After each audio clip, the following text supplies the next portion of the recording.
tempat, maka yang tersisa bukan lagi kedekatan, melainkan nada-nada yang berubah arah. Perlu diingat, takdir kepemimpinan tidak pernah berdiri hanya pada satu tangan saja. Ia adalah pertemuan antara kerja keras dan kepercayaan rakyat, dan yang paling tak terlihat adalah kehendak Tuhan. Dan tentang kebencian, sejarah sudah terlalu sering membuktikan orang yang larut dalam kebencian pelan-pelan justru terseret oleh emosinya sendiri. Sementara yang tetap tenang dan tetap berjalan tanpa perlu menjatuhkan siapa-siapa. Pernahkah kalian melihat satu kali saja Pak Jokowi menjatuhkan orang, menjelek-jelekkan orang?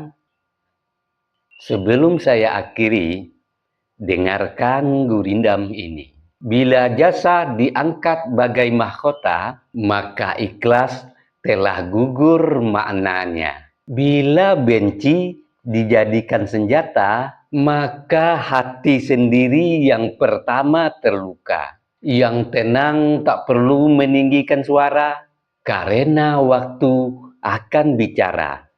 Saya Beni Budaya.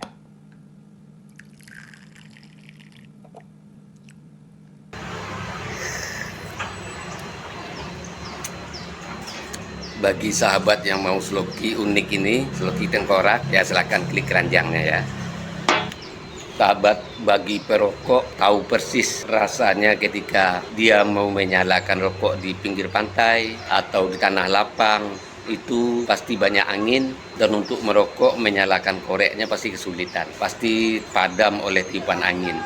Tapi semuanya tidak akan terjadi lagi jika korek kita ini kapasitas gasnya besar. Jika sahabat ingin korek seperti ini, cek di keranjang produk.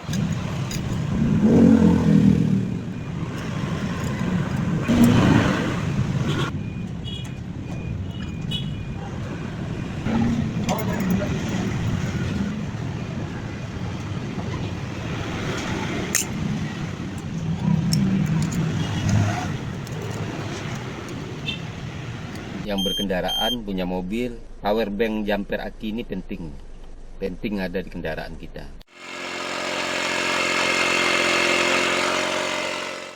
Nah sahabat, ini juga penting di mobil ini buat handsfree kita. Jadi ketika kita menyetir ada telepon masuk, kita nggak perlu pegang handphone, ya langsung jawab di sini.